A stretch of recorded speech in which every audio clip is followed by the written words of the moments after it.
আমার প্রশ্ন হচ্ছে, আমি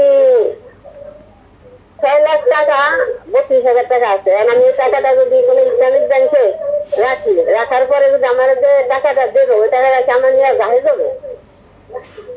ওনার প্রশ্ন হলো ওনার কাছে কিছু টাকা আছে এবং এই টাকাটা তিনি যদি শরিয়া ভিত্তিক পরিচালিত কোনো ব্যাংকে, যেমন নাম ধরে বললেন ইসলামী ব্যাংক বাংলাদেশ লিমিটেডে যদি তিনি রাখেন, তাহলে ওরা যে তাকে একটু মুনাফা দেবে, এটা কি জায়েজ? হ্যাঁ, এটা আপনার জন্য জায়েজ।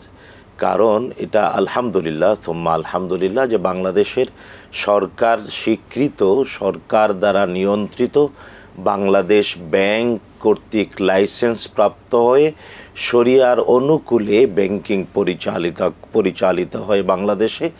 এবং 10টা পূর্ণ ইসলামী ব্যাংক আছে। শুধু তাই না, এর বাহিরেও আরও 22টি ব্যাংক আছে যারা ব্রাঞ্চ বা উইন্ডোর ভিত্তিতে ইসলামী ব্যাংকিং করে।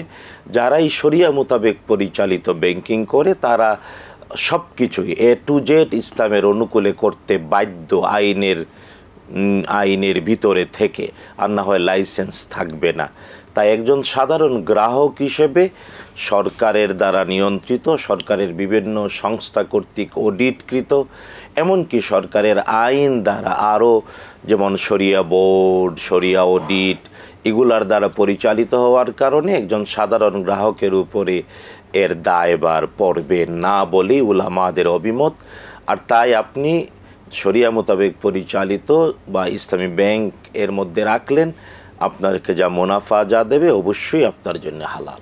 তবে মানে প্রথম প্রশ্নের সাথে এটা সম্পূরক কথা বলি, যেটা উনি প্রশ্ন করেন নাই, তবু প্রাসঙ্গিক। আমাদের দেশে অনেকে আবার আছেন যে যেহেতু সুদী ব্যাংকও আছে, তো অনেকে বলেন টাকা তোমার আছে সুদী ব্যাংকে রেখে দাও, সুদটা নিও না, মূলধনটা থাকবে। আলেম ওলামাদের অভিমত হলো এটাও পাপ, এটাও কবিরা গুনাহ। কারণ আপনি সুদ নিচ্ছেন না, কিন্তু সুদী পদ্ধতিকে সহযোগিতা করছেন। আর আল্লাহ তাআলা বলছেন তাআওয়ানু আলাল বিররি ওয়াত তাকওয়া ওয়ালা তাআওয়ানু আলাল ইসমি ওয়াল উদওয়ান। আল্লাহ বলছেন অবশ্যই পরস্পরকে সাহায্য করো ভালো ক্ষুধাভীরুতা এবং কল্যাণমূলক কাজে, তাকওয়ার কাজে এবং কল্যাণমূলক কাজে একজন আরেকজনকে সহযোগিতা করো। কখনো পাপ এবং ক্ষুধাদ্রোহিতায় পরস্পরকে সহযোগিতা করো না। আর এই জন্যেই সুদী অর্থ ব্যবস্থায় আপনি মূলধন রাখলেন, আপনি সুদী পদ্ধতিকে সহযোগিতা করলেন, এটা কবিরা গুনাহ। আল্লাহ হেদায়েত নসিব করুন। আমিন আমিন।